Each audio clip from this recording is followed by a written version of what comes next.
Bonjour à tous, je suis très heureux de vous retrouver pour ce nouveau numéro de Carp Record le Mag. Alors vous voyez, nouvelle ambiance, nouveau lieu, on est au bord d'un canal, c'est l'hiver. Alors au sommaire de cette émission, il sera question de salon et de forum, notamment le forum de Montluçon qui approche à grands pas. Nous prendrons des nouvelles de Sébastien Baraté, Jonathan Després nous parlera du canal justement et des pêches fines hivernales. La Team Fox nous parlera d'un montage high-tech, Julien nous fera profiter de son expérience en lac de barrage sur comment repérer à la saison morte les hotspots. Jocelyn Dupré nous montrera une technique pour amorcer en lac de barrage. On parlera pneumatique, des nouveautés Trekker et Caperland. Nous ferons le point sur les nouveautés vestimentaires pour cette saison 2009 et 2010. C'est d'actualité pour affronter cet hiver. Et pour débuter ce JT, on retrouve notre charismatique Frédéric Barbe qui revient sur un salon en PHT, le salon de Blair-Game.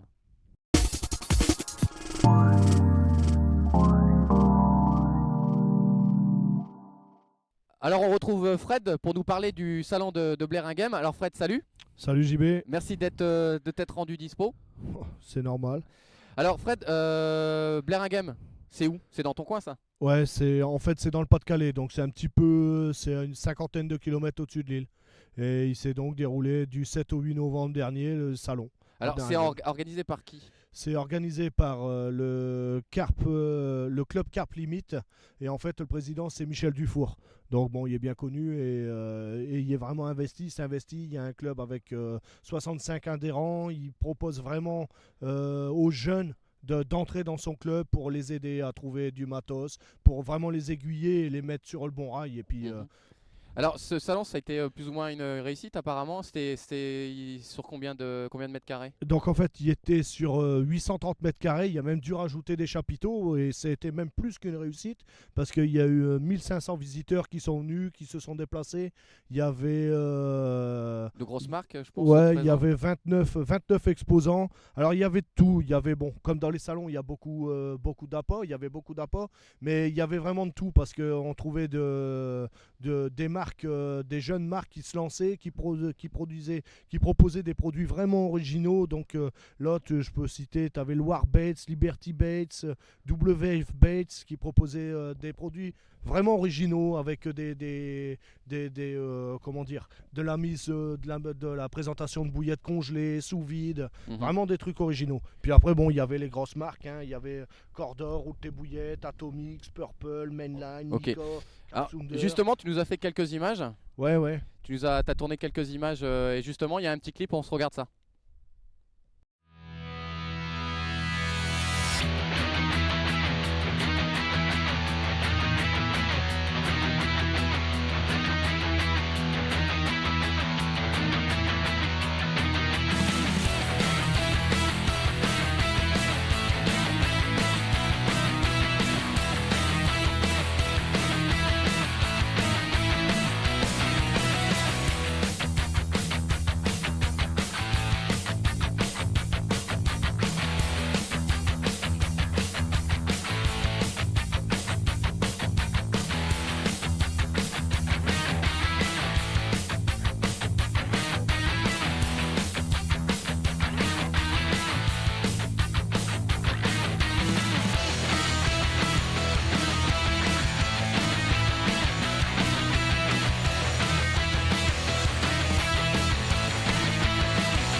Alors Fred, on vient de le voir dans les images, pas mal de monde, les grosses firmes étaient présentes comme les petites, c'était pas mal.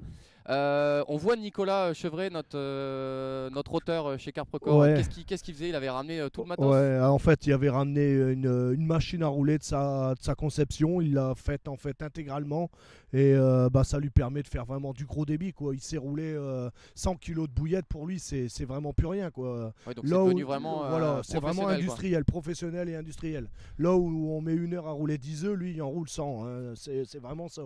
Ouais. Et encore. Bon, on lui souhaite que ça marche. Ouais. Une prochaine édition? Alors je pense pas que Michel il va faire un salon l'année prochaine parce que il organise avec le club un quart pour le déplacement à Montluçon. À mon avis 2011 et on aura encore quelque chose. Là je lui avais bien parlé et ils vont avoir une nouvelle salle, ça va être encore plus grand et ça va vraiment être Donc une grosse édition pour ouais, 2011. une grosse édition pour 2011. Alors justement, tu viens de parler du forum de Montluçon. Alors nous sommes déjà à quelques mois du 11e forum de Montluçon. Alors qui mieux que Fernand Di Castro, le président du GN Carp, pour nous en parler? On l'écoute. Aujourd'hui, on a donc envoyé les dossiers fin octobre, on attendait donc le retour. On est grosso modo à cette heure-ci, à l'heure où je te parle, à 125 exposants. Donc pas d'effet de crise, toutes les grandes marques seront là. Non, toutes les grandes marques seront là et chose assez surprenante, il y a tout un tas de petites marques qui seront là aussi. Et la crise, oui, c'est vrai, mais tout le monde sera là, tout le monde a répondu présent. À l'heure qu'il est, on n'a pas encore bouclé non plus, mais je peux te dire d'ores et déjà qu'il y aura une bonne douzaine de conférences. Je pense qu'on va monter jusqu'à 15. On sait déjà aussi qu'il y a Jocelyn Dupré qui sera là, Arnaud Philippi, il y a Silurus Glanis qui sera là aussi. Je peux te dire aussi, ça c'est une avant-première, qu'on aura donc c'est un film sur l'équipe de France avec qui sera suivi d'un débat. Un débat sur ce que peut amener aussi la pêche de compétition et tout ça pour la pêche de nuit, tout un tas de débats. Et puis on est en train de sélectionner d'autres grands noms aussi qui seront là, mais dont on n'a pas encore la certitude. Je pense qu'Hubert Lachisse sera présent, mais pour l'instant on n'a pas officiellement sa réponse. Alors apparemment il va y avoir des animations et presque une nocturne. Est-ce que tu peux nous en dire plus? Oui, alors ça c'est moi j'avais il y a 2 ans, quand on a fait le dernier Montluçon, ce qui me dérangeait un petit peu, c'est que on avait donc le salon en soi, c'est-à-dire toute la partie merchandising, mais on n'avait pas de lieu où se retrouver vraiment, où les gens pouvaient se voir. Et donc là on a décidé d'organiser un pôle festif. Donc pôle festif qui sera animé, il y aura 3 concerts dans la soirée où il y aura une buvette. On pourra manger un peu plus tard le soir, ça ne sera pas fermé à 19h. Et en même temps que ce pôle festif, donc, qui va durer jusqu'à 1h, 1h30 du matin, il y aura des conférences en nocturne. Donc, ce qui fait que les gens qui voudront faire le salon la journée, passer plus de temps à voir les stands, à regarder les nouveautés, pourront aussi regarder 2-3 conférences le soir et se coucher un peu plus tard. Et puis, ça permettra aussi à ce que les gens restent plus longtemps, quoi. Voilà. On voit que vous axez à mort sur justement la convivialité. Alors, vous créez un genre de BV-City, un peu comme on voit sur les rassemblements moto, comme les 24 heures du Mans. Ouais. Alors, est-ce que tu peux nous en dire plus? Oui, c'est Biviland. Biviland. Alors Biviland, c'est une super opportunité qu'on a, puisqu'on a changé donc de site. On est sur le parc des expositions maintenant, donc je pense que tout le monde le sait. Et il se trouve qu'à côté du parc des expos, il y a un grand champ vide de 8 hectares qui appartient donc à l'association du parc des expos, qui gère le parc des expos. Donc on va y aménager des douches, on va y aménager des toilettes, on va aménager tout ça comme un camping. Et ce qui fait que les gens qui ne voudront pas prendre la voiture après la soirée par exemple, ou qui voudront vraiment vivre le forum à plein temps et au cœur du forum, sans se déplacer, ils trouveront tout sur place, donc de quoi se loger, donc avec le Bivi bien sûr. Tout sera là pour éviter que les gens s'en aillent. Ça promet une chaude ambiance. Bien sûr, ça va se terminer très tard à mon avis. Pour information, on a quand même prévu un service de sécurité qui sera là pour pas qu'il y ait de débordement intempestif. C'est un espace convivial et sympa. Je veux dire, ça permet aussi aux jeunes qui sont pas trop fortunés d'éviter de se payer l'hôtel ou de dormir sur un parking tout bêtement, quoi. Et ça sera gratuit? Ça sera entièrement gratuit. Il n'y a qu'à s'installer, il n'y a pas de système de réservation. L'espace est libre et vide au départ, à nous de le remplir. Ça promet, donc on rappelle les dates? Oui, bien sûr. Alors les dates, elles sont assez simples à retenir. 27 et 28 février. Ok, d'accord. Voilà. Eh bien Fernand, mille merci d'avoir répondu à nos questions et puis on se donne rendez-vous donc fin février. D'accord, très bien. Écoute, je donne rendez-vous à tous les carpistes, tous les siluristes, tous les passionnés de la pêche en général et puis au plaisir de vous revoir tous sur le forum. Merci. Au revoir. Donc alors on vient de l'entendre, ça promet. Alors comme vient de le dire Fernand, il va y avoir des conférences. Alors justement, un petit avant-goût, on a justement la bande-annonce de la conférence de Jocelyn Dupré. On se regarde ça.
Alors donc rendez-vous les 27 et 28 février prochains. Alors au chapitre associatif toujours, nous saluons l'opération du forum Carpen qui a pour la deuxième année consécutive entrepris le nettoyage du lac du Canivet. Et cette fois-ci, nouveauté, le célèbre lac du plan d'eau de la Frette a aussi fait peau neuve cette année, le 14 novembre dernier. Alors apparemment une opération couronnée de succès en partenariat avec la fédération qui a regroupé on va dire une trentaine de personnes. Alors autre dépêche au niveau associatif qui vient nous arriver. Un communiqué de presse, le voici. Alors, en provenance du cabinet du secrétaire d'État chargé de l'écologie, Madame Joanneau. Alors, ça y est, c'est officiel dans le cadre du Grenelle de l'environnement. La secrétaire d'État a annoncé la cessation des barrages de Vezin et de la Roche, c'est dans la Manche. Donc le bail ne sera pas renouvelé, donc il a été demandé au préfet d'entreprendre des travaux justement pour démonter ces barrages. Donc la réponse de la Fédération nationale de la pêche, Claude Roustan, se réjouit en fait de cette cessation et de ce démantèlement de ces barrages pour forcément les raisons des poissons migrateurs. Maintenant, croyez-moi, pour l'avoir déjà pêché, ces lacs sont somptueux et je pense que les associations de carpistes et les pêcheurs locaux de carnassiers vont sûrement monter au créneau. Alors, on vous avait parlé dans le Carpocor dans le JT numéro 2, on vous avait fait part de ce drame qui était arrivé à ce jeune Sébastien Baraté, jeune auteur et jeune carpiste. Alors, on l'a rencontré il n'y a pas très longtemps, il est de retour au bord de l'eau, le sourire aux lèvres, il m'a confié qu'il il se lançait déjà dans des nouvelles sessions tout seul. Alors le moral au top, le sourire aux lèvres, et le voici, il nous dit quelques mots. Je souhaiterais dire un grand merci à tous les gens qui m'ont soutenu dans cette aventure qui était par moments difficile. Les messages de soutien que j'ai pu avoir, ça m'a fait beaucoup de bien, ça m'aide à aller beaucoup mieux. Maintenant, je suis de retour sur les berges. Alors, il y a déjà un grand pas qui a été fait depuis l'année dernière. Et voilà, l'avenir m'appartient, ça fait plaisir d'être parmi vous. Au revoir à tous, ciao ciao. Alors on passe au chapitre technique de ce magazine. Et on retrouve Joe. Salut Joe, ça va? Salut JV. Alors, première chose, félicitations. Merci. Une petite Et ouais, une deuxième. et de deux.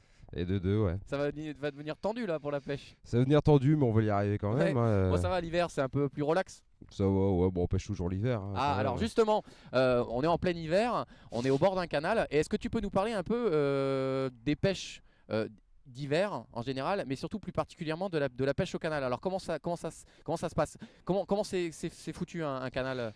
Bah, ça dépend en fait. Il y a deux types de canaux. Donc, tu as les petits gabarits et les grands gabarits. Généralement, bon, dans les petits gabarits, tu as des fonds plats. C'est-à-dire qu'il n'y a pas de cassure, il n'y a rien. C'est-à-dire que ça commence au bord, tu as 3 mètres et puis c'est tout plat. Tu as un peu de vase au milieu. Et dans les grands gabarits où c'est encore navigué, souvent tu as des cassures. Donc ça fait que tu as une première marche et tu as une deuxième marche. Et après, tu as un plat qui fait le lit du canal. Et ce qui est intéressant de pêcher, c'est les cassures, juste à l'endroit où ça casse en fait. Parce qu'il y a de la bouffe qui s'y agglutine et les poissons ils sont là quoi. En fait, ils se protègent du courant. Dès qu'il y a une péniche qui passe, ils se protègent, donc ça, ils viennent la manger. Quoi, Et en fait. ces marches sont larges, c'est-à-dire on peut facilement les trouver Tu sans peux- échosondeur, c'est-à-dire qu'une canne avec un marqueur. Tu peux très bien avec un marqueur les trouver. Parce qu'en fait, ça revient comme la pêche au cou. Quand on pêche au cou, les mecs qui pêchent au cou, justement, avec leur canne de 13 mètres, ils cherchent ces cassures. Et en fait, vu qu'elles sont jamais très loin, au maximum, elles vont être à 15 mètres du bord, tu arrives à les trouver avec un marqueur sondeur, quoi, sans problème. Mhm. Alors justement, on peut le voir, les Belges sont plutôt accros au canal. Ils ont énormément de canaux à pêcher. En plus, ils les ont entièrement en pêche de nuit. Et ils ont vachement de réussite. Sur le réseau public belge, on pêche qu'à 2 cannes. Est-ce que tu penses que justement c'est le fait qu'ils pêchent à 2 cannes? Nous, la plupart du temps, on pêche à 4 cannes sur ces canaux. Et est-ce que c'est pas le fait d'instaurer une pression de pêche bêtement, alors qu'à 2 cannes, c'est peut-être. Bah, il y a 2 points en fait. En Belgique, il faut dire que les Belges c'est des spécialistes parce que pour avoir parlé avec des mecs qui pêchent exclusivement le canal, il faut dire que c'est des gens qui pratiquent le canal depuis des années. C'est-à-dire que nous, les Français, on a du mal à s'y mettre, quoi. Et il y a un deuxième point aussi qui est pas négligeable aussi, c'est que leurs canaux, ils ont quand même des biefs surchargés en poissons, quoi. Alors que nous, moi je suis à la frontière belge, je vois que dès qu'on passe la frontière à partir après Lille, quand on arrive en Belgique, il y a des canaux où tu fais beaucoup plus de poissons que par chez moi, quoi. Donc il y a 2 points. Mais cela dit, c'est vrai que pêcher à 2 cannes en canal, c'est pas mauvais parce qu'étant donné qu'on pêche au bord, on pêche des spots en bordure généralement. Pêcher à 4 cannes sur un spot qui va faire 10 mètres carrés, c'est se ruiner la pêche, quoi. Donc, et justement, sur les grands gabarits, il y a la navigation. Est-ce que ça t'arrive de pêcher la bordure d'en face, justement? dans les grands gabarits, il faut être honnête, quand il y a des grands gabarits qui font 30-40 mètres, enfin même plus, qui sont vraiment larges, là où il y a les tankers qui passent, pêcher la berge en face, c'est pas possible parce que ça bouge tellement d'eau, un bateau, une péniche de 5 tonnes, 10 tonnes, 30 tonnes qui passe, ça bouge trop d'eau. C'est intéressant de pêcher la berge d'en face sur les petits gabarits qui sont pas navigués en fait. Et là c'est intéressant, on pêche donc avec des backleads, des backleads fixes et coulissants, quoi, pour vraiment plaquer la ligne sur le Alors fond. justement, Quoi. tu nous en as ramené 2. Voilà, ouais, donc c'est intéressant dans les petits gabarits de couler les lignes pour 2 raisons. Que les petits gabarits sont souvent navigués par des petits plaisanciers, enfin des petits bateaux de loisirs, mais pas par des grosses péniches. Donc là on peut se permettre de couler vraiment sur toute la longueur. Donc t'en as du ramené canal. plusieurs. Tu mets plutôt donc un backlead ici qu'on voit là. Voilà, captive, donc ça c'est captive backlead. Bon, pour la première marche, on va pour dire. pour la première marche, ça a 2 utilités. C'est que on coule au niveau du sillon. Et ce qui est intéressant, c'est que au moins d'une pendant le combat, on n'est pas gêné. Et ça coule déjà d'entrée de jeu, quoi. D'entrée de jeu, c'est plaqué sur le fond, donc on n'a pas de souci. Et au ferrage, ça s'en va.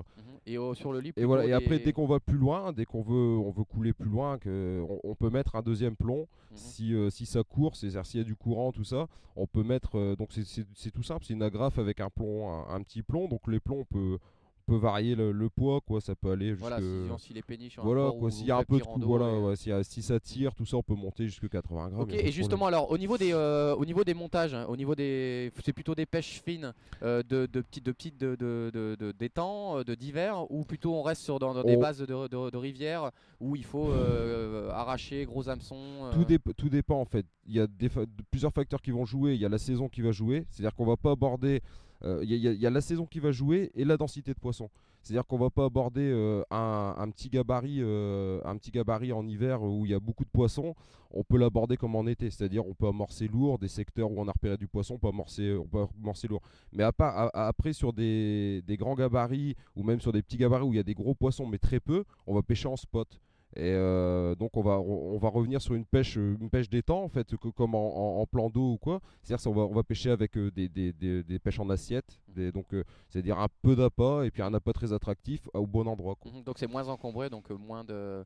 Et après, contraintes, voilà, après au niveau du montage, tout dépend comment on pêche. Si on pêche les cassures exclusivement, on pêche un canal où il va y avoir des cassures, vaut mieux quand même monter sur des arrachés assez costauds parce que le poisson va frotter dessus. C'est-à-dire au départ, le poisson dès qu'il va démarrer, ça va frotter sur la cassure. Donc si on part sur des petits corps de ligne 30 centièmes, c'est risqué, quoi. Donc dès qu'on commence à pêcher dans les cassures, faut pas oublier qu'on va obligatoirement le corps de ligne il va frotter sur une cassure, quoi. Alors justement, tu nous as ramené quelques appâts. Alors qu'est-ce que tu utilises toi et qu'est-ce que tu préconises plutôt en hiver justement? Voilà, bon l'hiver généralement, moi je suis Tu nous as ramené voilà. des toutes petites pop-up et des toutes petites bouillettes. Voilà, moi l'hiver je suis partisan dans tous les types de pêche, hein. Je suis quand même partisan du spot, malgré que beaucoup de gens. Donc pas besoin d'amorcer. Non, malgré que beaucoup de gens pensent que quand on pêche au canal, il faut amorcer. Bon, moi j'ai eu des résultats, j'ai fait du poisson en pêchant en spot, quoi. Tout simplement en repérant les poissons, en trouvant un obstacle, en trouvant la bonne zone, quoi. Après, bon, c'est de l'observation, il faut éco-sonder, il faut observer. Mais dès qu'on trouve la bonne zone, c'est comme tout, on peut toujours faire du poisson en spot. Et même dans les canaux, quoi, même. Et donc là, bon, vu la saison, c'est vrai que bon, bah. Moi j'aime bien pêcher avec des petits appâts. Donc bon là donc c'est t'as de la petite pop-up, là voilà. c'est de la toute petite bille. Là c'est de la bille de 8 mm. Donc bon c'est vrai que beaucoup vont dire, tout dépend bien sûr le lieu, mais généralement l'hiver les poissons blancs sont peu actifs. Tout ce qui est brème, gardon, tout ça c'est moins actif qu'en été, donc on peut se permettre de pêcher avec des tout petits appâts, et ce qui donne vraiment des résultats top, quoi, parce que moi je sais que moi et au niveau montage assez simple, mais par voilà. contre un bas de ligne et les petits hameçons, mais ça je pense que c'est plus la pêche en hiver en général. Voilà, bon là c'est un montage qu'on peut utiliser sur de la pêche de canaux, parce que pour pêcher les canaux, parce que bon là c'est un gros arraché, donc c'est un 70 avec un clip plomb à plomb puis une pop-up. Je mets pas d'anti-emmêleur parce que je trouve pas l'utilité quand on pêche avec un gros arraché. Et donc c'est un montage simple, et je pense que bon moi c'est mon état d'esprit, sur niveau montage je reste très simple, je reste efficace, quoi. J'essaye au maximum de rester efficace.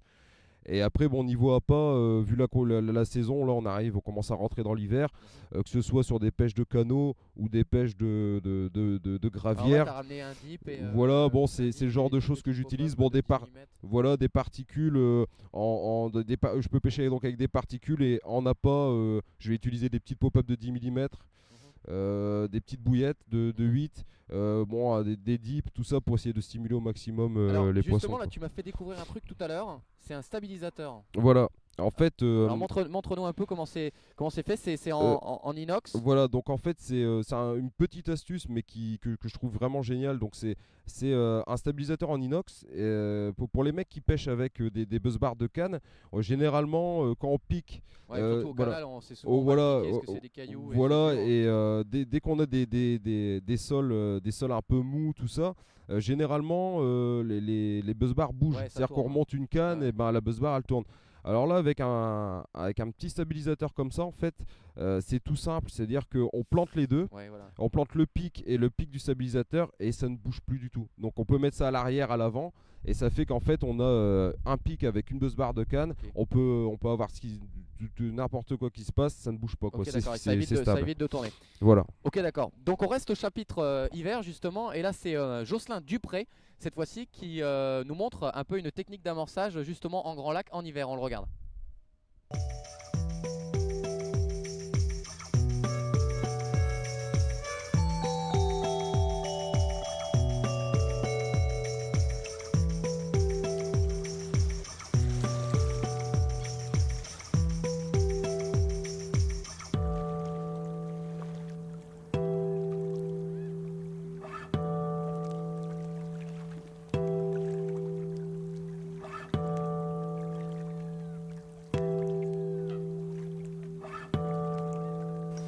sommes au mois de novembre, donc les températures ont relativement bien baissé, aux alentours de 13 degrés.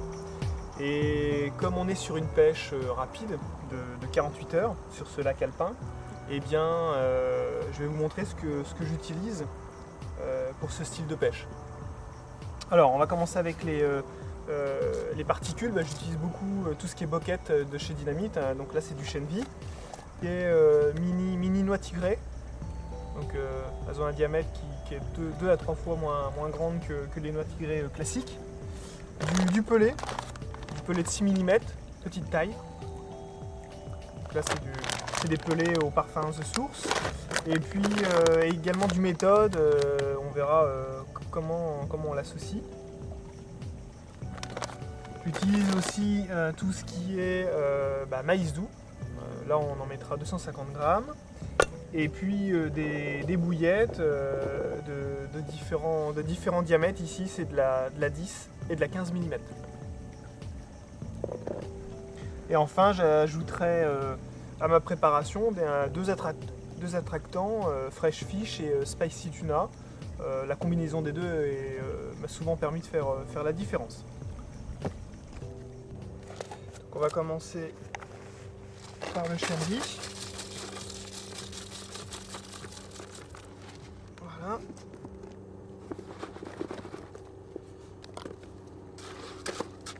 On va ajouter du maïs doux, 250 grammes à la préparation.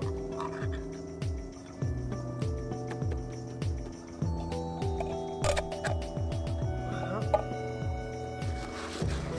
Mélanger le tout.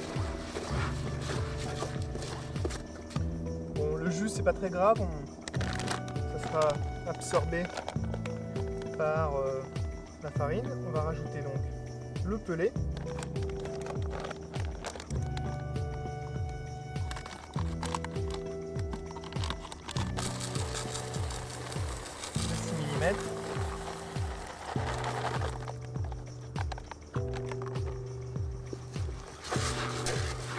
Bien mélanger.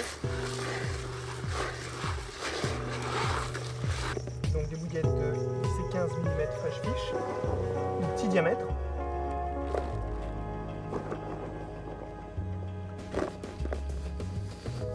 Voilà qui est fait. On va bien mélanger. Et puis enfin on va terminer pour absorber le jus. On va ajouter donc du méthode, particulièrement efficace, notamment quand les eaux sont froides. En plus là on peut en profiter, ici il y a peu de poissons blancs.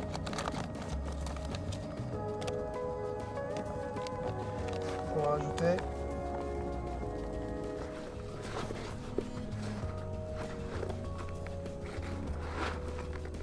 voilà. On a l'avantage d'une préparation qui diffuse extrêmement rapidement, avec notamment les petits pellets qui fondent en seulement quelques heures. L'avantage aussi de micro-graines comme le chêne vie et puis de graines efficaces, elles n'ont plus rien à prouver comme le maïs doux. Voilà. Et des petites bouillettes pour une attraction maximale.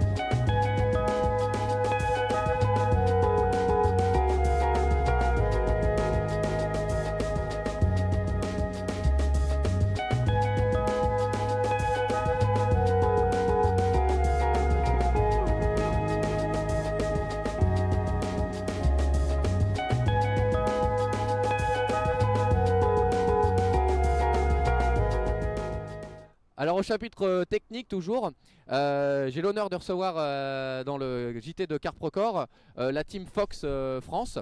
Alors Christophe Filbert et Sébastien Depont. Bonjour les gars, merci d'avoir accepté mon invitation. Salut JB, c'est avec plaisir. Alors justement, vous êtes deux fins tacticiens et j'aurais aimé savoir un peu votre approche justement aux portes de l'hiver. En plus, on est au bord d'un canal. Est-ce que vous pouvez nous parler un peu de vos techniques de pêche un peu hivernale? Ok JB, pour moi en ce qui me concerne, à cette époque déjà, premier prérequis, je pêche bien pour un poisson. La pêche est assez dure, sur des pêches rapides. Donc dans l'approche, on va vraiment orienter totalement sur la prise d'un poisson et plus si affinité. Donc une de mes techniques de prédilection, c'est bien la pêche à la méthode. Donc aujourd'hui, je peux vous présenter il y a la Fox commercialise des petits amorçoirs. Voilà, deux types de méthodes. Un vraiment très simple sur lequel on va uniquement fixer donc de la méthode, de l'amorce, et un petit peu plus évolué qui a l'avantage notamment d'avoir une cage intérieure dans laquelle on va pouvoir mettre soit un attractant sur de la mousse, soit, ce qui m'intéresse le plus en tout cas, c'est mettre des asticots. Donc ça va permettre vraiment de permettre que les asticots sortent petit à petit et permettre une attraction rapide mais également qui va durer plusieurs heures. Alors justement là, vous avez ramené deux petits montages. Alors c'est ce que vous utilisez un peu en hiver, ça, c'est ça? Ouais, tout à fait. Alors déjà, un point fort à cette époque-ci, on est de fins adeptes des pop-up, donc des appâts décollés de 1 à 2 cm. On pense que sur des poissons peu actifs, c'est vraiment une valeur sûre. Donc là, de nos appâts préférés, tout d'abord une une pop-up Pineapple en 15 mm. Et à côté, la valeur sûre, c'est sans aucun doute le maïs doux. En cette époque où les poissons sont un peu endormis, notamment les poissons blancs, c'est vraiment un appât hyper attractif. Avec un fake pour justement équilibrer et rendre le petit ensemble pop-up, quoi. Voilà, tout à fait, un dernier grain de maïs artificiel et flottant. Alors justement, on voit un montage là ici. Et vous nous avez réalisé une petite vidéo justement sur ce montage avec plus ou moins on va dire vous revenez un peu dessus et vous l'analysez en fait, en gros, c'est ça? Je me trompe pas? C'est ça, tout à fait. Donc après pas mal de rebord de long, donc justement, on se regarde ça. Seb, je te propose de faire partager aux lecteurs de Carpe Record nos différentes réflexions en termes de montage. Et pour lancer le débat, de nous présenter le montage standard que l'on a utilisé durant de nombreuses années. Montage simple, ici dans l'illustration échée d'une bouillette, avec un cheveu espacé d'à peu près 5 mm entre l'appât et l'hameçon. L'hameçon est quant à lui monté avec un nœud sans nœud. Et le matériau principal du bading est une tresse gainée, qui est dénudée sur les 3 derniers centimètres, suivie d'une partie gainée sur approximativement 15 cm. Alors la partie dénudée, l'objectif c'est bien de donner un mouvement naturel à notre rêche, aussi bien lors des différents tests de la carpe, mais aussi bien dans la présentation de la bouillette. On le voit ici, de quelle façon l'appât pu se présenter. Deuxième chose, avoir une partie plus rigide. Pourquoi? Afin tout simplement que l'appât ait un mouvement naturel, mais une fois en bouche, la rigidité du bas de ligne ne permet pas au poisson de tester à volonté notre bouillette sans se piquer. Peux-tu nous expliquer quels ont été les différents faits majeurs qui nous ont amenés justement à faire évoluer ce montage? Des expériences, du temps passé au bord de l'eau, plus récemment sur des eaux avec très claires en tout cas, des eaux très claires comme la forêt d'Orient. C'est vrai que ce n'est pas forcément les eaux que nous pratiquions assidûment ces dernières années. Et ces expériences ont été très enrichissantes puisqu'on a pu tout simplement observer nos montages. Et tu confirmes, on a été déçus? Et je confirme qu'on a été déçus puisque nos montages, que ce soit dans 2, 3, 4 mètres de profondeur, avaient une apparence pas forcément séduisante, en tout cas le plus important, pas discrète du tout. Aucun problème de densité du matériau? Problème de densité évidente puisque ça la flotte, et certainement également un problème de raideur puisqu'on voit bien une boucle qui se forme et qui est souple, donc trop souple pour l'effet mécanique du montage. D'accord, et donc ce problème de raideur, et cette boucle que l'on aperçoit en effet parfaitement, induit directement un deuxième problème. Le deuxième problème est qu'on a pu observer notamment lors de nos plongées, c'est que ce manque de raideur entraîne un rapprochement évident de lèche avec notre plomb. Alors je dirais que parfois, selon les natures de fond, c'est pas forcément un handicap en termes de discrétion, mais dans d'autres conditions, comme on le voit ici, c'est-à-dire dans une eau claire avec un fond dur, on se retrouve avec une bouillette qui est très à proximité du porte-plomb, du lait de corps et du plomb également. Donc en partie haute du montage, le matériau aujourd'hui que nous avons retenu qui nous paraît le plus rigide et qui va avoir la bonne densité, c'est du fluorocarbone. Donc pour garantir l'effet mécanique que nous souhaitions, c'est-à-dire cette raideur, nous l'utilisons en diamètre supérieur à 50 centièmes. Donc 15 cm de fluorocarbone, 3 cm en sortie de tresse souple snare. La problématique qu'on a rencontrée, c'était comment faire la connexion entre ces deux matériaux. Avoir une connexion qui soit à la fois résistante et discrète. Donc nous avons choisi l'option d'utiliser un émerillon à anneaux. On peut voir juste ici dans l'exemple.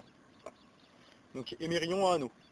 Donc au tout début, nous étions partis sur une version simple avec un nœud de raccord de chaque côté. Et déjà, nos premiers tests nous ont rapidement poussé à utiliser une solution pour éviter l'emmêlage. En effet, nous avions le nœud du fluorocarbone qui forcément ne pouvait pas être coupé à ras pour avoir vraiment la résistance suffisante. Et nœud de gros diamètre, tu Nœud de confirmes. gros diamètre également, et qui du coup présentait de nombreux risques d'emmêlage avec la tresse, notamment lors des lancers, lors des dépôts en bateau. Donc nous avons choisi pour ça d'utiliser un accessoire afin de cacher ce nœud avec une gaine conique. Donc pour résumer, voilà l'évolution de notre montage aujourd'hui. C'est ici éché avec un montage avec une noix tigrée. Toujours le nœud sans nœud. 2 à 3 cm de tresse souple snare, suivi d'un émerillon à anneau, une tétine, un embout conique en silicone. Donc on vous a montré ce qu'on utilise, mais évidemment vous pouvez trouver d'autres matériaux dans différentes marques, et suivi d'un fluorocarbone en fort diamètre sur 15 cm. Ça y est, nous y voilà. Voici nos deux montages qui reposent au fond de l'eau. Avec à droite le montage avec la tresse dénudée et à gauche le montage combiné, évolué. Comme on peut le voir, déjà le premier constat, c'est l'éloignement de l'appât qui se fait beaucoup plus naturellement par rapport au plomb et donc au lait de corps. Ça c'est évidemment un gage de discrétion. D'autre part, le fait que le baline soit étendu, ça évite une partie flottante et donc une discrétion accrue et aucune détection avec notamment un mouvement de nageoire de nos chers cyprinidés. Je pense que là, les images vraiment parlent d'elles-mêmes. Nous, tous les deux, on est convaincus de l'efficacité de ce montage. Et Seb, t'es d'accord, on donne rendez-vous au lecteur de Carpe Record. Et j'espère avec des beaux poissons et des belles images qui vous feront rêver et des moments partagés. Alors justement, on vient de le voir, alors c'est vraiment mais pile poil idéal pour justement les eaux claires en hiver quoi. Les eaux claires, les poissons méfiants, c'est un montage hyper simple, peu onéreux et qui en tout cas présente de nombreux avantages mécaniques et donc sur le résultat final. Alors justement, vous avez ramené des méthodes, des feeders. Est-ce qu'on peut parler un peu de justement de la méthode que vous mettez dessus? Parce que c'est toujours un peu compliqué de le faire tenir, on a toujours peur un peu de gaver le poisson. Alors qu'est-ce que vous utilisez vous Alors, ce qu'on va utiliser en priorité, tout d'abord, l'ingrédient principal, c'est bien entendu une amorce groundbait. Ici, The Source, pourquoi? Puisqu'on est de fins adeptes notamment du Robin Red dans ces eaux froides. Donc vraiment fortement chargé en Robin Red. Donc ça va être notre ingrédient de départ. Ensuite, on va miser sur un attractant liquide qui va vraiment doper notre mélange. Et après, donc on va avoir une attraction hyper rapide sur ces deux produits. Et après, on va jumeler avec des produits qui vont rester un petit peu plus longtemps dans l'eau et qui sont tout de même très attractifs, que sont le maïs et le chêne vie et éventuellement quelques petits pellets. Donc on alors a ici on le voit bien. Alors c'est des chênes vie, c'est des appâts déjà pré-cuits. Je suppose qu'ils sont aromatisés ou Non, là écoute, on fait confiance au naturel, donc c'est un Ouais. chêne vie cuit hyper attractif. L'avantage c'est qu'une petite pêche rapide en hiver, un coup de soleil et c'est prêt à l'avance, on donc peut il y a aller du pêcher une maïs, paire il d'heures. y a du chêne vie. Voilà, nos deux préférés seront le maïs et le chêne vie pour les eaux Et froides. puis du micro-pelé, là ça en l'occurrence c'est du 3 mm. Tout à fait, donc il va rester quand même quelques heures dans l'eau dans ces eaux froides. Donc on a vraiment à la base une groundbait qui va être attractive à très court terme et des appâts qui vont rester un peu plus longtemps dans l'eau pour les heures suivantes. Ok.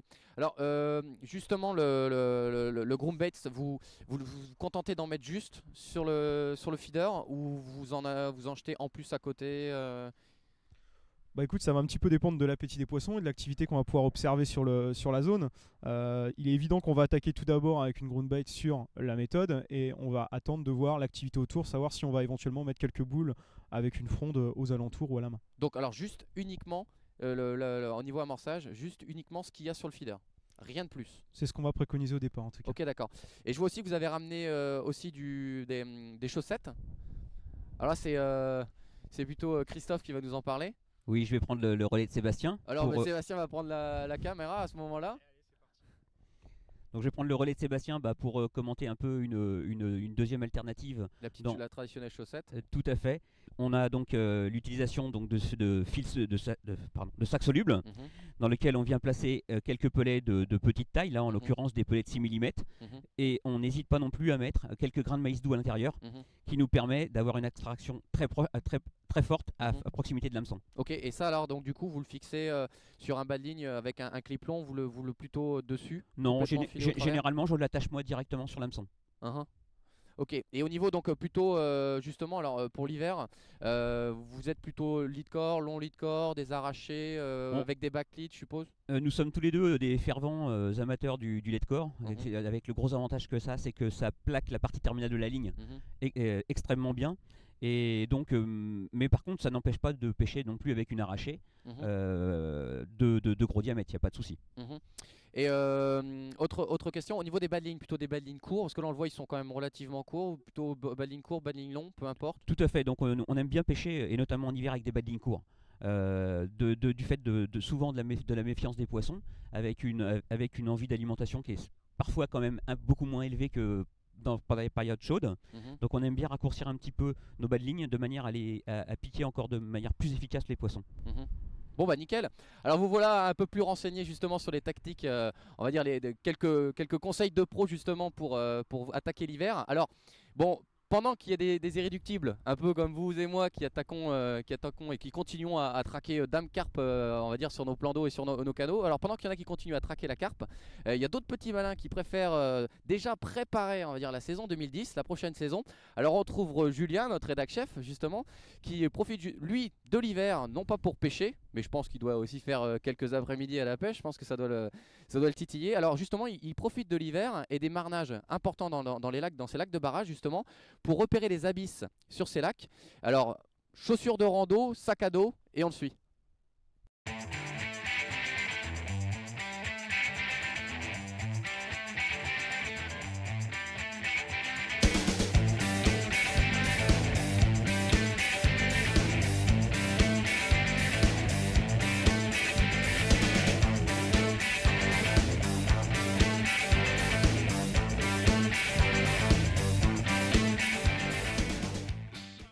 Bonjour à tous, nous sommes fin novembre sur un grand lac de barrage où, comme vous pouvez le constater, a eu un grand marnage. Il faut donc profiter de ces moments-là pour pouvoir effectuer des repérages pour la saison prochaine. Donc je vais ici vous expliquer toutes les petites astuces, les techniques et comment bien repérer ces coins pour l'année prochaine.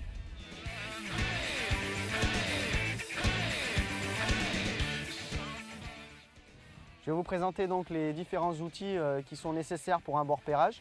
Donc dans la mesure du possible, un GPS, un appareil photo pour garder en mémoire les différents spots qu'on a pu trouver, un calepin pour noter les repères sur les berges et notamment les photos qui correspondent aux spots, de bonnes chaussures de marche, des jumelles pour repérer en amont si le spot peut être intéressant, si ça vaut le coup de se déplacer, et bien entendu un sac à dos qui vous permettra de tout ranger si vous devez vous déplacer sur de longues distances. On connaît tous l'importance du repérage dans notre pêche, plus encore sur les lacs de barrage. Et ici, on le démontre ici sur ce spot-là, on peut l'admirer. Quand le lac est plein, le tuyau n'est pas apparent. On peut le deviner quand on passe au-dessus d'une barque, mais on ne sait pas véritablement comment se dessine le fond. Et comme on peut le voir ici, si l'on pose une canne au milieu de l'amas de cailloux, le bas de ligne, la présentation ne sera pas efficace. En revanche, si l'on décale de quelques mètres, on le pose sur cette tache de sable, et là, ça devient tout de suite plus pêchant et forcément plus intéressant pour nous. Donc je prends donc une photo du spot avec à l'endroit où je risque plus tard de m'installer pour avoir le point de repère en prenant ma photo.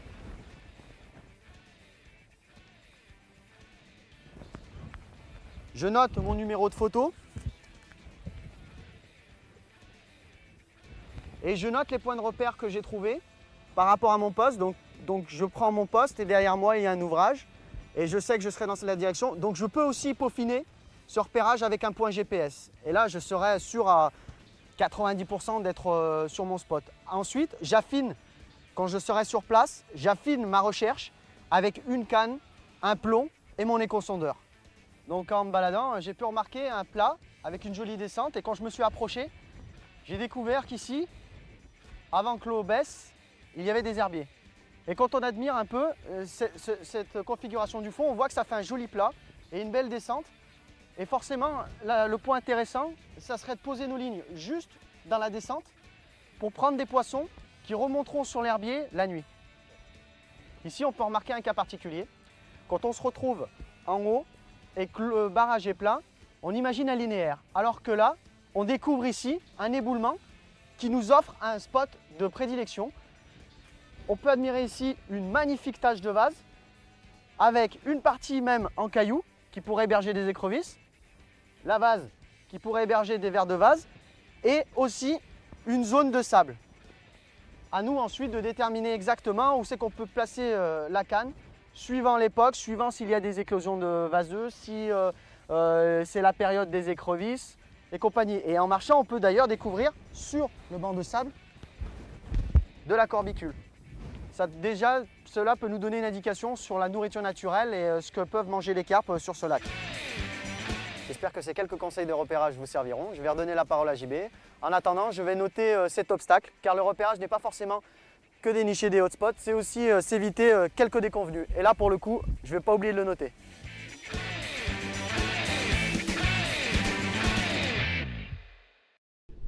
Alors Carp Record, c'est une équipe, mais c'est aussi vous, lecteurs et téléspectateurs, lecteurs du magazine et téléspectateurs de ce JT.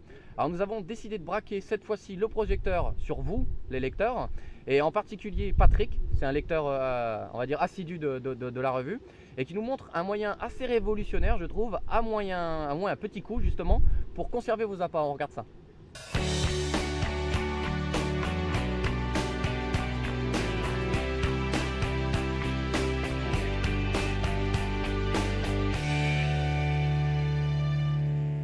Bonjour à tous, alors je vais vous présenter une petite astuce pour pouvoir conserver vos bouillettes à mort de coupe. Pour cela il vous faut une pompe, que l'on trouve dans tous les grands magasins de sport. Et ce genre de sac avec une valve qui coûte environ 3 € avec des clips. Donc en fait ce sac on s'en sert pour mettre des affaires, des vêtements. Et grâce à un aspirateur on aspire l'air et ça permet d'optimiser la place dans les armoires. Donc je vais réutiliser cette méthode là. C'est comme la méthode sous vide. Pour cela, je place toutes mes bouillettes dans le sac.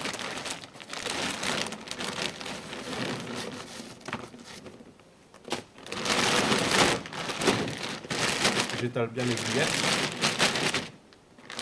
Après, je vais ouvrir la petite valve. Donc, j'enlève le petit bouchon qui est ici. Et je vais introduire le tuyau de ma pompe. Voilà. Et ici, il faut raccorder l'autre extrémité du tuyau, la fonction déflète, donc aspiration d'air. Ensuite, je vais clipser mon sac. Donc c'est une partie qu'il faut vérifier assez sérieusement parce qu'il se peut que si le clip soit mal mis, le sac s'ouvre. Donc voilà. Et après, je vais étaler toutes mes bouillettes. Mes boulettes sont étalées, après j'ai plus qu'à aspirer.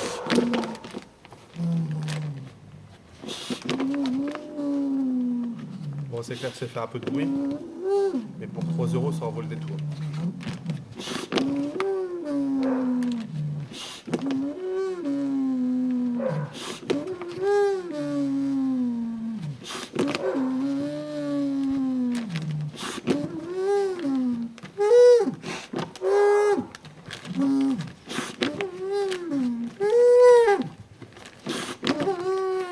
Donc là on arrive à la fin de l'aspiration. Je sépare un peu mes bouillettes en deux, ce qui va permettre de replier le sac en deux. Donc là je force un petit peu. Voilà, l'aspiration est faite. On revisse le bouchon de sécurité. Vous n'avez plus qu'à plier le sac. Et voilà, ça prend pas de place. Et c'est comme une mise sous vide et ça coûte que 3 €. Ensuite, lorsque vous êtes en session de pêche, comme souvent je fais, des sessions de 5-6 jours, je rouvre mon sac, je prends la quantité nécessaire pour ma journée. Voilà. Et après les autres bouillettes, je recommence, je referme le clips et après je réaspire et je range ça à l'abri de la lumière. Voilà, bonne pêche à tous.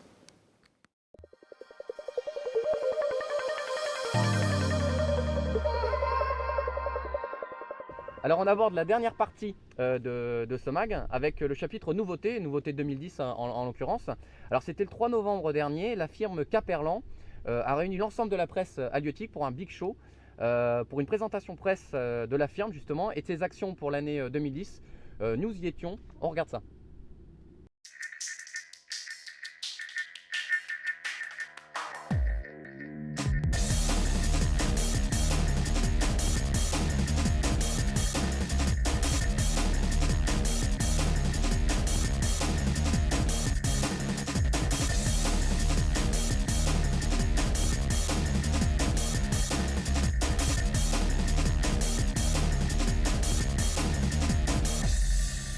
l'objectif de cette réunion, de cette journée particulière, c'est bien évidemment avant tout, c'est de faire connaissance avec les magazines, notamment avec Carp Record, pour savoir vraiment qui se cache derrière ces magazines et que vous fassiez connaissance avec nous pour savoir qui se cache derrière la marque Caperlan. C'est le premier objectif. Le deuxième, c'est bien évidemment vous proposer les nouveautés 2010 qui, vous verrez, sont d'un cru très très riche et très intéressant pour votre magazine. Géologique, avant, c'était une marque qui chapeautait les sports de la chasse, du tir à l'arc et de l'équitation et de la pêche. Évidemment, pour être plus pertinent envers nos clients utilisateurs, nous avons choisi un nom unique sur la pêche qui est le nom de Caperlan. Pour les plus anciens, c'est une marque qui a été utilisée par le passé, mais il faut savoir que cette marque-là a ses valeurs, ses propres valeurs. C'est une équipe totalement nouvelle avec de grandes ambitions pour apporter une nouvelle vision de la pêche. Nous avons avant tout beaucoup de nouveautés et aussi des innovations 100% pur jus Caperlan avec des prix très petits.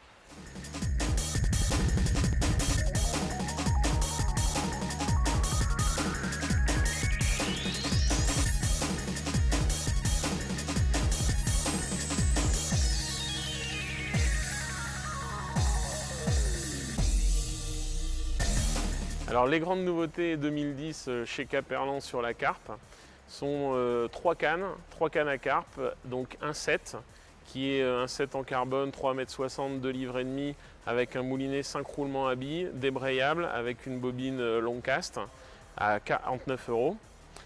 Ensuite on va avoir toujours dans les cannes une canne très haut de gamme avec le Blanc de la Xtreme 3 qui est déjà reconnu parmi nos clients, qui est une extraordinaire lanceuse. Il y a également un moulinet 7 roulements à billes avec bobine long cast également, qui sera à un prix révolutionnaire à 49 €. Suite à la nouvelle gamme de tankers que vous voyez derrière moi, on a mis en place un nouveau concept. C'est la réunion d'un bed share et d'un bivy. Ça s'appelle la bed box. Donc c'est totalement révolutionnaire. C'est un bivy qui fait moins de 3 kg, qui se monte sur quasi tous les bed shares. La bed box va vraiment permettre de solutionner tous les problèmes d'emplacement réduit. Les pratiquants qui aiment les pêches rapides sont vraiment séduits par ce produit. Et une dernière innovation, la Ready Carp. C'est dans la gamme de nos amorces prêtes à pêcher. Et ce petit palais-là remplace l'amorce. En fait, c'est une amorce qui est compactée avec des sucres. Et donc ça se délite entre 10 minutes et un quart d'heure en fonction de la température de l'eau. Ça peut permettre de remplacer avantageusement quand on fait des solubles, ça peut se percer à laverie. Et là, ce tube-là, vous l'avez toujours dans le carriole et vous palliez à pas mal de situations, vous retournez pas mal de situations défavorables en votre faveur.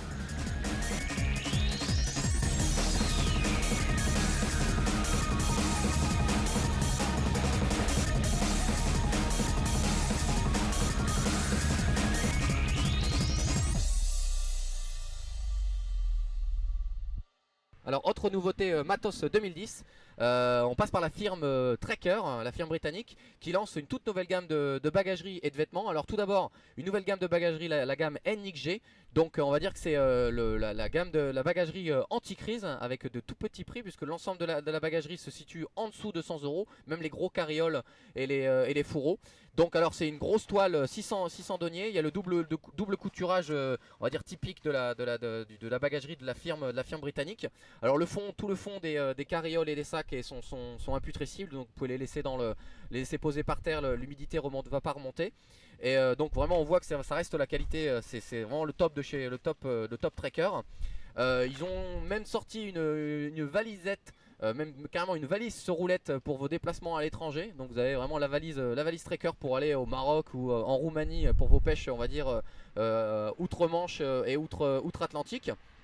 Au niveau des vêtements, la firme britannique sort trois nouvelles gammes de vêtements, la gamme nordique, arctique et Pertex, donc d'une gamme de prix qui est très variée. On va dire que la gamme Pertex, on va dire que c'est le haut de gamme, et ensuite il y a la nordique et l'arctique. Donc là en l'occurrence on a une veste qui est super bien finie, avec un blouson, il y a un blouson 3 en 1 dans la gamme, et le tout pour on va dire aux alentours de 100 €. Alors comme vous le voyez là, justement en train de parler d'un blouson, vous voyez les températures et la lumière baissent, les heures sont longues au bord de l'eau, c'est l'hiver, alors il faut vraiment être correctement équipé justement pour pouvoir passer ces heures au bord de l'eau, sinon ça peut virer au cauchemar, et rien de pire que d'avoir froid à la pêche. Alors pour 2010, on va dire qu'il y a une véritable révolution au niveau des firmes, au niveau des vêtements. On va dire qu'on perd un peu le look pêcheur pour justement aller plutôt dans un look un peu sportif. Donc justement, je vous ai testé au bord d'un lac de barrage quelques nouveautés, on regarde ça. Même saison, autre ambiance, on est au bord d'un lac de barrage. Alors je voulais parler justement d'un sujet un peu particulier et important à l'entrée de cette saison hivernale, justement c'est les vêtements.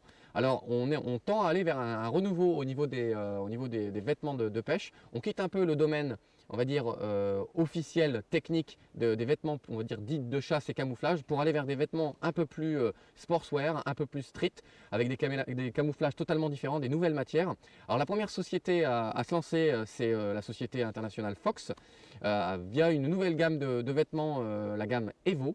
Donc il lance toute une série de nouveaux vêtements. Donc il y a le suite à capuche, un peu plus, on va dire, skater, toute une gamme, donc ça c'est la gamme des soft shell, qui est toute une gamme en polyester, en polaire à l'intérieur. Donc vous avez le petit blouson là avec le zippé, et vous avez aussi le blouson zippé, on va dire, sur le haut qu'on enfile par la tête.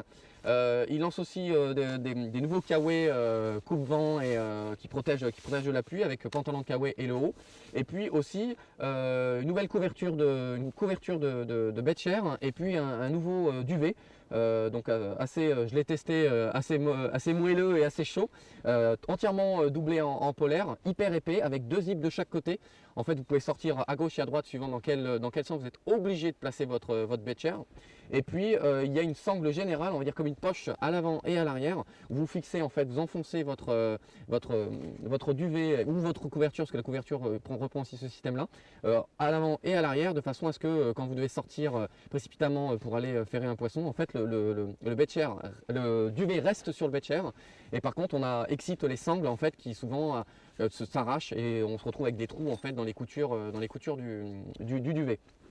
Autre firme qui se lance aussi dans les vêtements un peu plus sportswear, c'est la société Big Carp, qui se lance avec une nouvelle gamme de vêtements britanniques qui s'appelle la société Diem. Alors là, on est vraiment dans un autre domaine, on est vraiment dans le sportswear, on va dire plutôt ski, avec toutes des matières hyper techniques qu'on peut retrouver dans les grandes marques de ski, avec une veste quasi 3/4, un peu grosse doudoune, qui fait vraiment très jeune, avec un camouflage, comme on peut le voir, tout nouveau, un peu révolutionnaire. Là on est vraiment dans le domaine vraiment, on va dire, sport, avec des coutures étanches au niveau des coutures, et puis des passants de manches étanches, coupe-vent. Et puis à l'intérieur une super veste polaire super chaude qu'on peut aussi retirer, qu'on peut mettre à l'intérieur du bivy, et puis on peut remettre la veste étanche par-dessus. Donc c'est vraiment tout nouveau, donc c'est Diem qui fait ça. C'est distribué par Big Carp, c'est Big Carp qui va importer ça et vendre ça sur le territoire français.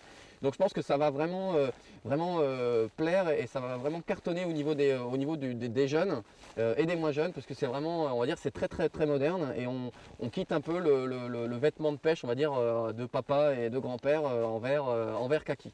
Donc voilà pour les nouveautés de vêtements pour la saison prochaine 2010. Alors avant de finir ce mag, petit atelier bricolage justement là à côté sur les berges du canal, et on va rejoindre Joe au bord de l'eau.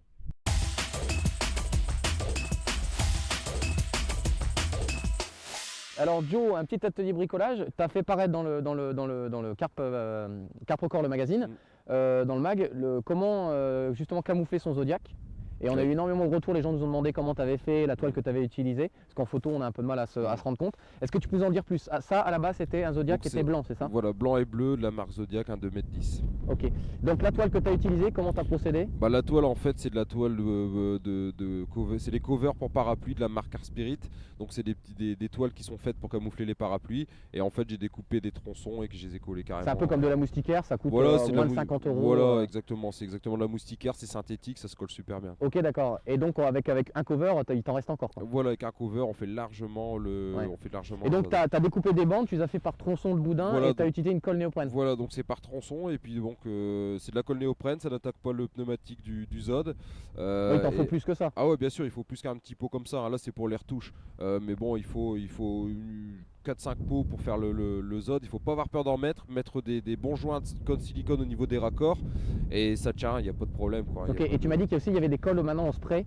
Voilà aussi, ils font la colle néoprène en spray, ce qui est pas mal parce que ça permet vraiment d'avoir Ouais. une surface totalement Bien répartie, bien ouais. répartie, quoi.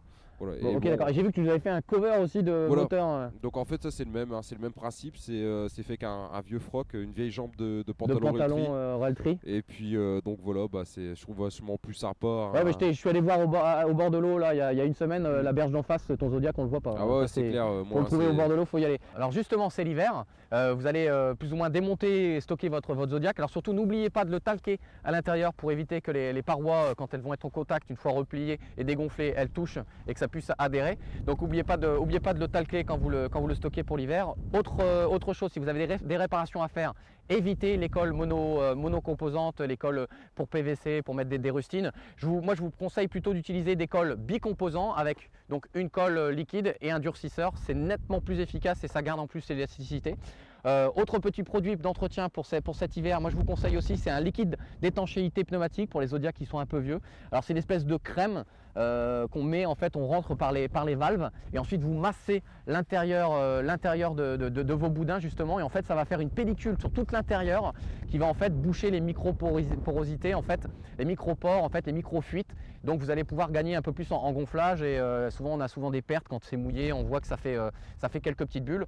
Autre chose aussi, bon là pour le coup quand il est camouflé c'est un peu plus compliqué, mais pour entretenir aussi vos Zodiacs avec des espèces de crèmes comme on entretient les cuirs de vos voitures ou de votre salon. Donc c'est des crèmes qui s'appliquent avec un chiffon doux en fait, et vous allez pas forcément le lustrer, mais vous allez surtout un peu nourrir le PVC, boucher aussi les micro-porosités. Et puis vous allez aussi le traiter un petit peu pour les UV, parce que souvent l'été c'est les UV qui attaquent le plus. Alors justement toi, il n'a pas beaucoup bougé. Non, donc ça fait un an qu'il est camouflé comme ça. Bon, il y a une utilisation intense quand Ouais, même. parce que tu l'utilises tous les 2 jours. Tous les 2 jours, hein, je vais à la pêche tous les 2 jours, donc je le roule en boule et je le mets dans ma voiture, je le fais pas sécher, je le laisse vraiment et ça bouge pas quoi. Ça bouge pas. C'est sale, bon mais après c'est nettoyable, hein, c'est-à-dire qu'avec une brosse, de la lessive, on arrive à nettoyer, mais ça ne bouge pas quoi. Et donc t'as mis combien de temps pour le faire? Une après-midi, ça Ok. m'a pris une après-midi. Ouais. Ok, d'accord. Bon bah on va retrouver toute l'équipe pour le final de JT. Alors autre produit, autre nouveauté justement pour ces fêtes de Noël, alors c'est l'hiver. Si vous voulez un peu de lecture justement au coin du feu en attendant la belle saison, alors je vous conseille, je l'ai lu, je vous conseille Cassien and Biang de Steve Bridge. Alors c'est un somptueux ouvrage qui retrace un peu, on va dire, toute son expérience, on va dire, sur ses pêches en France, à l'étranger, en Afrique du Sud, sur le lac Radouta. Donc vous découvrirez un peu, on va dire, Saint-Cassien dans les années 80. C'est pas mal parce que bon, on s'aperçoit que dans les années 80, il venait à la pêche à Saint-Cassien en mini Austin. Donc je vous le conseille, c'est vachement riche. C'est en anglais malheureusement. Alors c'est disponible aux éditions Freebird Publishing. Certes c'est en anglais, mais bon, ça se lit assez facilement. C'est blindé de super belles images, un peu vintage. C'est super sympa. Alors autre bouquin justement pour cet hiver, c'est Bill Cotham de chez Nutrabets qui sort aussi un autre bouquin qui s'appelle Behind the Rods, disponible, tiens je te l'offre Fred, tu vas parfaire ton anglais. Alors autre bouquin donc de Bill Cotham, Behind the Road, qui est disponible donc chez Nutrabets. Autre média, notre collaborateur Bruno Médou sort un DVD justement là pour les fêtes de fin d'année. Alors disponible uniquement à 100 exemplaires à la vente. Et ensuite vous pourrez le retrouver dans un Carpsen courant mars. Alors justement en exclu pour vous quelques images.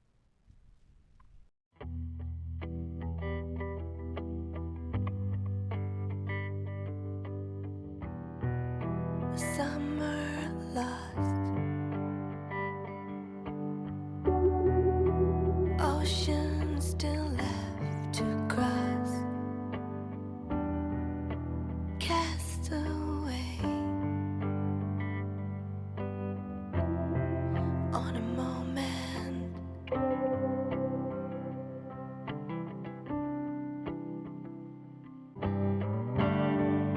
Changing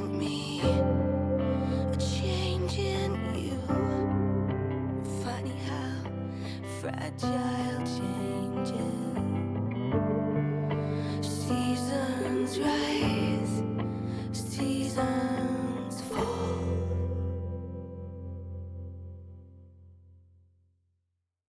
Alors ça promet justement, donc sans exemplaires. Alors pour plus de renseignements, Medou, medou.bruno, comme le prénom, @free.fr. Si vous voulez faire partie des 100 chanceux qui vont pouvoir acquérir ce DVD avant les autres.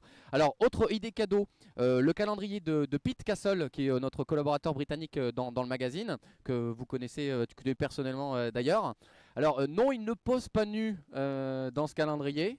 Mais il vous propose un grand calendrier avec de sublimes clichés et particularité, il fait apparaître les cycles les cycles lunaires dessus. Donc pas mal pour mettre dans votre casier au boulot, ça vous changera des pin-up nus ou dans votre local pêche. Alors pour le commander, c'est www.calm.production.com. La Team Fox souhaite faire peut-être un calendrier nu des dieux de la berge, peut-être par la suite. Non, c'est pas au programme. En édition, ok, d'accord, pour 2011. On l'attend avec impatience. On l'attend avec impatience. Donc on arrive à la fin de ce JT Carp Record. Alors je vais remercier mes acolytes. Sébastien, merci d'être venu, de t'être déplacé. Bah écoute, merci de ton invitation, JB. Au programme. Au programme, un petit peu comme notre rédac chef, des repérages sur les lacs de plaine, en tout cas, Orient, Lodère, dans les semaines à venir. Ok, d'accord. Des repérages pour des sessions futures. Merci. Christophe, merci à toi d'être venu. Merci à toi JB de l'invitation également. Une actu Ben on va avec Sébastien, donc on va se lancer dans le repérage et puis on va continuer les articles pour Carp Record. Alors vous êtes un vrai binôme quoi, jusqu'au bout quoi. Les repérages tout ensemble, la pêche ensemble quoi. Ça vous arrive de pêcher ouais, sauf les femmes, mais ça vous arrive de pêcher pas ensemble, on va dire. Ça arrive. Ça arrive, mais c'est vrai que la on va dire 80% du temps on pêche toujours ensemble. Ok, d'accord. En tout cas, merci à tous les deux.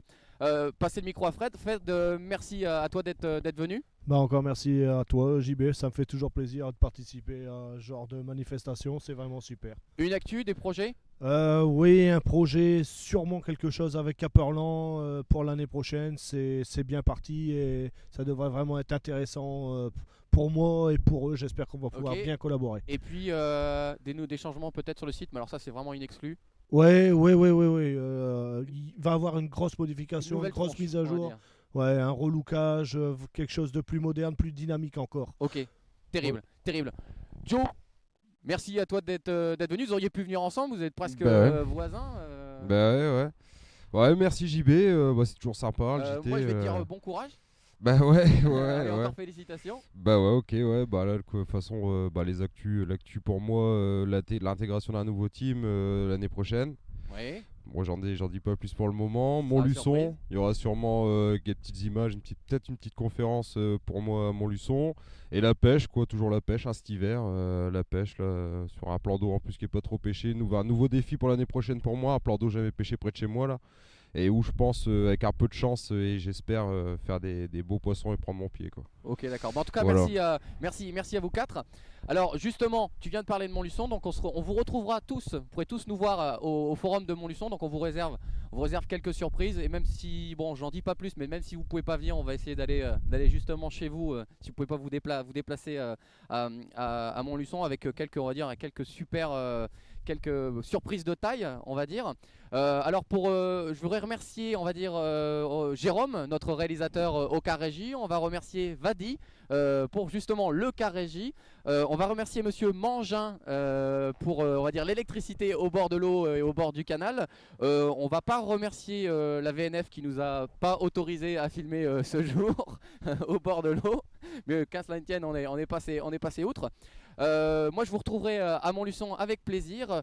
Je vous dis à très bientôt, de très bonnes fêtes de fin d'année à tous, parce que je crois qu'on arrive, ça y est, on arrive dans la période où ça se souhaite. À ciao, bye bye.